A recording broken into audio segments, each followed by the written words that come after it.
Reinforcements are coming in. Big proxy pylon, but this might not be enough. Can he hold on? Oh, Hello Kitty with the BM. I think, you know, Hello Kitty might break this natural right here. He's got the units more coming in, and Suppy was not ready for this.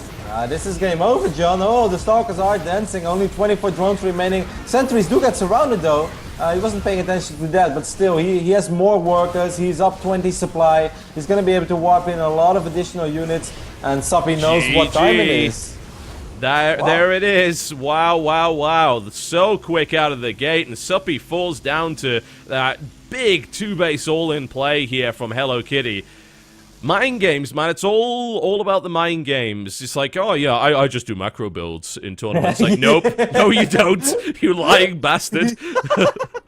I completely forgot about that. That's so funny. He's like, yeah, that's just ladder, man. In tournaments, macro is actually my specialty. Well, maybe Chinese macro is like 29 probes.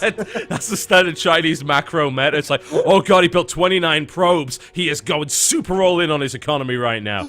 That was pretty sick. But I do want to point out, though, that he executed it oh so well. Those hallucinated zealots made it a lot harder for the Roaches and Queen to even get close to the sentries, which gave him like the maximum amount of force fields he could potentially have. I felt the time warp was extremely well placed, and he hit it for quite a while. Suppy did a great job at not making too many drones early on, but still he waited for a long time. If he would have had those units there immediately, it's a different story. Yes, he did still have the larva available, but he didn't have the units yet, and as long as units stream in one by one, it's a lot harder to defend pushes like that. So that was extremely well executed by Hello Kitty, and yeah, Suppy just didn't scout well enough. Perhaps a little distracted by all the chat that was going on.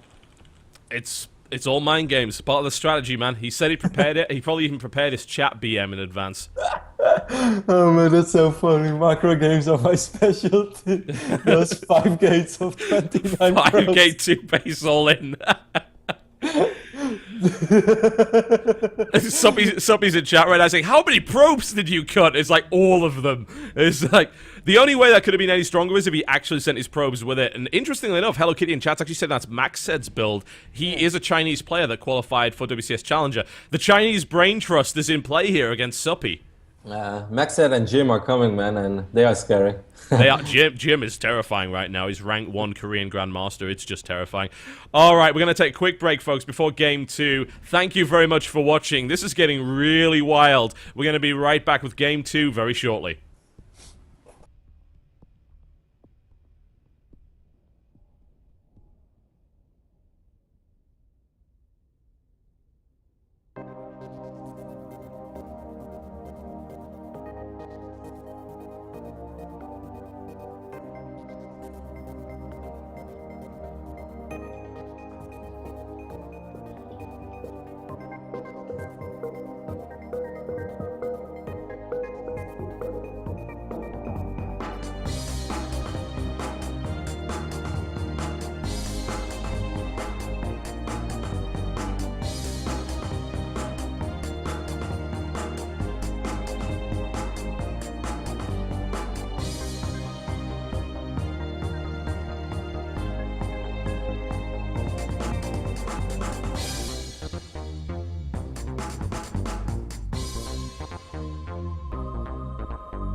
Oh man, this series is insane. Welcome back to SHOUTcraft America Group C. We've got games between Hello Kitty and Suppy, with Hello Kitty currently leading 1-0 with his Chinese macro build.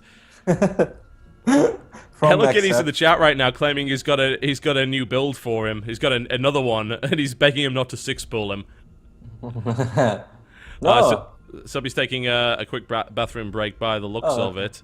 Oh, so this is actually like another game lobby that you have to manually start again, right? Yes, indeed it is. This game heart is a strange thing indeed. We actually saw strong colors being used. That's an option you can turn on in-game, but I think the casters didn't realize that if it turns it on for one, it turns it on for everyone, including the players. So, not ideal. Because I had like a split second of lag, and that's when I was worried that it was me. But then suddenly I see like, hey, everything changed. Everything's weird. Like, yeah. It's an option called STC, which is available in Game Heart. It's really cool, but I don't like using it. So yeah, I've told the guys like, please don't do that. Yeah, because the hit point bars changed as well, and that's like the most annoying thing. Oh yeah, I remember when they actually put the team hit point bars in. It sounded like such a great idea, and it turned out to be the worst thing ever. And nobody uses it anymore. The second map's going to be Belshire Vestige. This was a really popular map yesterday. It was in almost every series. It's a great map, man. It produces really entertaining games. I don't feel it's necessarily like really heavily favoring one race. Like if you play ZVP, for instance, there are a lot of good spots for Protoss to force you, but there are also a lot of ways for Zerg to kind of maneuver around and just like be active around the map. This is also a map where night display is really popular, certainly with Swarmos. Of course, TLO has displayed that strategy already several times, but even just on ladder, man, you'd be surprised how many times you run into that kind of stuff. So I am so curious to see what Suppy is going to bust out. But I think above all, Suppy just wants to survive a certain phase of the game, and then he's like, alright, from this point on I can actually play a real game of StarCraft. Alright, we are about ready to rock and roll. Belshire Vestige is going to be the venue for this next encounter. I'm looking forward to this one. Like, the hallucination play, man, there was some weird stuff going on between these two. That was so smart though, and I must say, certainly with like the Zealot skin that you get if you play enough Protoss, they already look so much like hallucinated Zealots. So if you then also hallucinate Zealots in the face of the game where you would never expect hallucinated Zealots, man, that's Just that's say really you weren't lost. Yeah, that's mind games, man. Next level. Oh, I love it. Oh, man. That's a nice little reference, of course, to the old hallucinated Colossus thing that went on between Idra and Huck way back in the day. Void Race. It was Void Rays, of course. I remember there was this amazing wallpaper that someone made that was that Void Ray and then some phrase in French. I had it as my background for like a year after that game. It was so good. I still have the Group of Death as my background right now on the PC. Because every day I'm excited for the Group of Death. Even when it's been played already, I'm still getting excited. So. Oh, man. Oh, Hello Kitty. There's so much BM going on between these two guys right now. I absolutely love it. So, let's introduce our players before we see something wild and wacky coming out from Hello Kitty, potentially. Or maybe Suppy decides to go for the counter cheese. We'll see. In the Red Trunks, playing Zerg to the northwest here of Belshire Vestige. It is Evil Geniuses Suppy. Very cool. We're gonna see a pull first here by Suppy, but we're actually gonna see a forge from his opponent. All right, let's see how this goes. Pretty early forge, and doesn't necessarily have to mean anything, but he's also scouting immediately. I am pretty sure though, if he would have scouted the hatchery first, that he would have definitely tried to attempt some sort of a cannon rush, because hey, this forge is hella early. I can't really imagine him doing it against the opening that he's actually facing, because the spawning pool is already halfway done.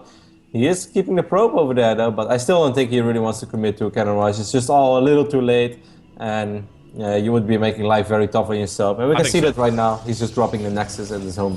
Yeah, that's a sensible thing to do. And let's introduce our other player, since we'd never got a chance to do that in the Blue Trunks, playing a Protoss to the southeast. His name is Hello Kitty.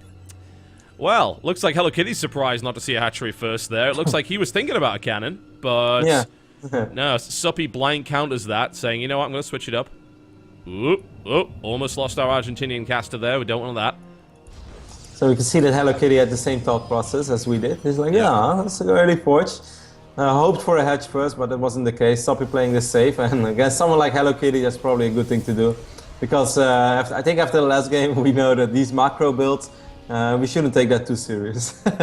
No, we shouldn't. But one way or the other, that there are certain players that become this weird enigma whereby I love this. Somebody's scouting everywhere right now. He's like, "Where's your proxy oracle? Where is it?" It's like, no, he's not doing that. But there are certain players, like Hart is one example, Hello Kitty's another, and even back in the day, someone like Bit by Bit, who got these reputations for playing all-ins and cheeses and wacky stuff. So when they did break out a macro build, it wasn't expected, and they actually used their reputation to their advantage. But I don't know if that's going to work for Hello Kitty, of course, because, lol.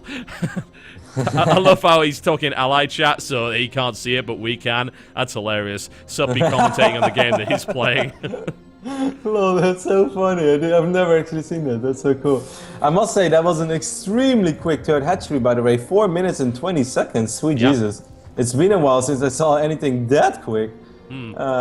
So Suppy showing us that he's not afraid after that no gas or that Forge first opening. Still like, alright, if you're gonna go Forge first, that means I at least have a little bit of time. While the Twilight console is going down. Seriously, oh if this ends up being Dark Templar after Suppy calls its TTs, then holy shit. That would be so awesome. I have never seen a player do that in a tournament. I think mostly because like tournaments kind of ban the chat, but we don't, so Suppy's like, I know exactly what's going to come before it even comes. If that's the case, that will be hilarious. Super sixth sense, that would be so cool. And I really think it is, man. He has exactly enough gas. No, he's gonna go blink. Okay, damn it. Ah, that's sneaky. There's mind games on mind games coming in right now. Hello Kitty's like, yeah, I think I'm going to go blink. You know, he expects me to do something cheesy. I'm actually just going to go blink instead. And that means he'll probably pile on a bunch of gateways. He actually hasn't started +1 yet, which is interesting. He's not using the Forge for any upgrades. No, so I kind of wonder where... Okay, he's going to research +1 right now. I do think this is going to be hard, though. I don't know. I'm not sure if you actually caught the games of Verdi against Jaedong on DreamHack, but Verdi kind of tried to bust out stress like this. And Zergs these days, they are so good against it. If they just scout it well enough in time, they just have enough drones, and after that, they just have an overwhelming amount of units that, as a Protoss player, you want to get in this situation where you can actually start microing, you know? You're just like, okay, right now, every unit I pick off actually matters. But it is really hard to actually get in that position if Zerg puts the pieces together early on, gets just enough drones, and then just musters out a crazy amount of units. There are just so many roaches and links that you can never even really start the display of your micro because you're just overwhelmed. Yeah. So it's going to be hard to actually make this one work, but we will see. Yeah, it's really difficult. Even the best players just get overwhelmed, as you said, and it's more intensive for them. You know, they've got a micro way better than the Zerg player does in that situation, which means they've got so much APM stress on. I often, you know, at least with Protoss, you can, you know, your macro consists of like warping in and building probes, so that's all right. But even then, you can slip up on a lot of things because you're so focused on not having your Stalker army die. Yeah, and it's also a situation where if you are on 2 base as Protoss, every Stalker you lose is a really costly one. You don't want to lose anything. I do think that he has quite a bit of gas, so I think it would have made sense to... Okay, he has 5 sentries, yeah, I was about to say. These sentries are a complete fake, by the way. I think he's just like trying to say like, hey man, I'm about to expand. This is really going to be a macro game, and Suppy is actually making 6 additional drones, but he is not expanding Totalbiscuit. He is not expanding at all. No, he isn't. The win rate of Hello Kitty when he builds a natural Nexus is extremely high. His win rate when he only builds 1 Nexus is very low. But that was a nice little scout there because Suppy's Ling, I think, saw this army coming. So there's now 18 Lings immediately in production. Going missile attack. Yes, you might have, Suppy. Oh my god. I mean, this is still far from over, though. No. But the force fields are going to be the game decider right now. If the force fields are good, it's going to be extremely hard for Suppy to get favorable engagements off. And the first force fields are pretty good, but these sentries are a little bit exposed. Yeah, they're at the front there, so a Roach managed to snipe off 1. He's focusing on a second one as well. This engagement is not bad. There are a couple more force fields available here. He cuts it in half again. And now these Blink Stalkers are able to really bring the fire. And he's just finished his +1. He's now working on his +2 as well. He's blocked out, of course, by his own force fields, which has a tendency to happen. These sentries, there is like 1 more force field in them for the time being. He puts that down and it does nothing whatsoever. And now he's going to get surrounded, of course. We need to see some good Blink Micro here to be able to break through this. But I think this is what you were saying earlier, is that Zerg players have got really good at handling this. They just throw more and more units at you. But I don't know, man. Hello Kitty has a good Stalker count now, 16. That's pretty good. That is good, but he's gonna have to put on the aggression immediately, non-stop, all the time. Couple of stocks are low in HP, and the moment you make blinks like that, those are not good blinks, because you always only want to blink whenever you actually kill quite a few units. This is still nail-bitingly close. +2 is on the way as well, but the roach count is going up right now. 8 roaches on the way at once, and if all those roaches hatch, it's going to be so hard for Hello Kitty. Speed's about to complete as well. That's actually a big deal. Reinforcements cut off really nicely there by Suppy. Hello Kitty is going to try and engage on the third base. I mean, if he takes the third base off and backs out here, maybe he's okay, but I don't know. He's killing drones right now, and the speed is about to kick in. +1 is about to kick in as well, although +2 for his Stalkers is about to finish. If he gets one more Chrono Boost on that before his big engagement, that would be good, but he is engaging now, and things are equal. He is trying to do the best he can. He's got the Time Warp down here. Hello Kitty's looking okay, but he is losing Stalkers here, bringing in some more reinforcements. +2 still not done. He needs that so desperately, but it looks like he's gonna just be able to survive here. There's more Lings and more Roaches coming in. This all-in continues.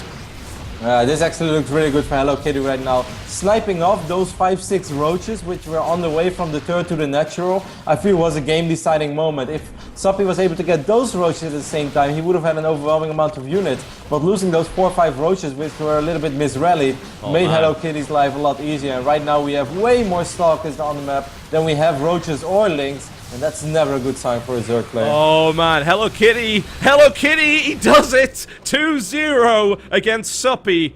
Wow. Unexpected. Unexpected. Relentless. Oh, that was ridiculous. You kidding me? Good Lord. Hello Kitty with a really strong, really strong 2-base all-in play with the Blink Stalker there. Coming in, the +2 kicks in at the right time. The engagements were really good for him. Impressive. Impressive.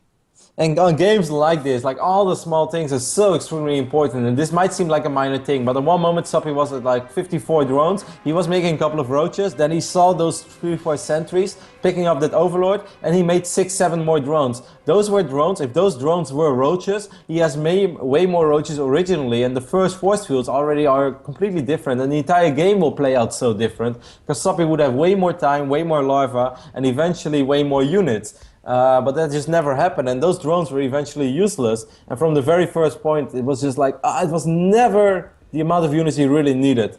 So well done by Hello Kitty, like a small mind game, just showing those sentries real quick, pretending like you want to go up to 3 bases, but then instead just going to bust out the 2-base all in.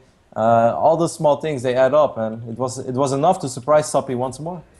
Yeah, that really was a shock as well. Even like Suppy was with his bravado saying he's going to go DTs, guys, and like, uh-oh, nope, misread that one completely.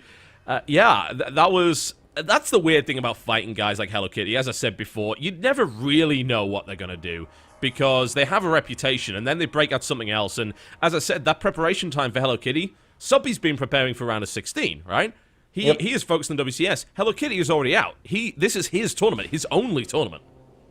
Yeah, the funny thing is as well that they potentially would have been playing against each other as well in that one group in WCS, but they actually never faced off. But Hello Kitty said that he was preparing for Suppy, and Suppy said like, nah, only prepared ZVT, he wasn't worried. So, funny stuff, interesting development, but hey, Hello Kitty is not there yet, and Suppy is also far from out.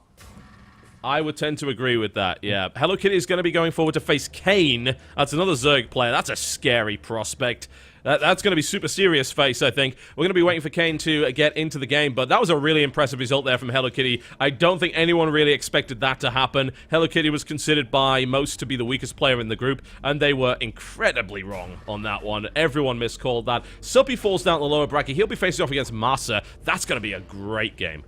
Yeah, it's going to be really fun to watch, certainly because Masa displayed some really good TVZ as well. A couple of minus slip-ups, both in Game 1 and 2. Game 1 timing-wise. Game 2, perhaps one time a little overextending too much. But overall, he looked really solid. And Suppy, well, he displayed us some absolutely fantastic ZVT in WCS. So that's really going to be one hell of a series. And it's really hard to call a favorite either way, because Masa is damn good too at the moment. So it's going to be fun to watch, man. I'm excited. Yeah, this is a great group so far. Upsets all over the place. All sorts of crazy stuff happening. So, Guys, if you like these players, I would suggest that you throw a couple of dollars their way. It doesn't matter how small it is, every little tip helps. As we said before, Drunken Boy made over $500, and it wasn't even big tips either. It was just people giving $1 here, 50 cents there. Really, really cool to see. The tip jars are available on SHOUTcraft.com, so if you see a great play, if you see a player impressing you, then please do reward them. It's very much appreciated. So we'll be going to a quick break, and I'm going to have to reset up a bunch of stuff because my XSplit just, like, wiped all my settings. So I'm going to try and fix all of that, and in the meantime, we'll be setting up our next game, which will be Hello Kitty versus Kane. One guy gets through the round of 8, one guy falls down to the losers final to face off against the winner of Massa and Suppy. We will be right back, folks. This is SHOUTcraft. Don't go anywhere.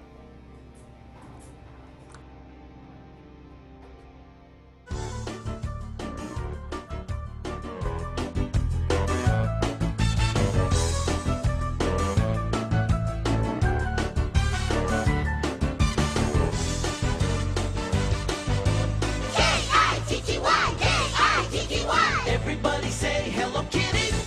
Who loves flowers in the sun or a party just for one? It's Kitty, Kitty, Kitty. Who will invite her friends along? They can hear her play a song. It's Kitty, Kitty, Kitty. If you don't know where she lives, you might have missed her and her papa and her mama. And there's Minnie, she's my sister. They're a nifty, pretty, pretty kitty family. But even though they're kitties, they're like you and me.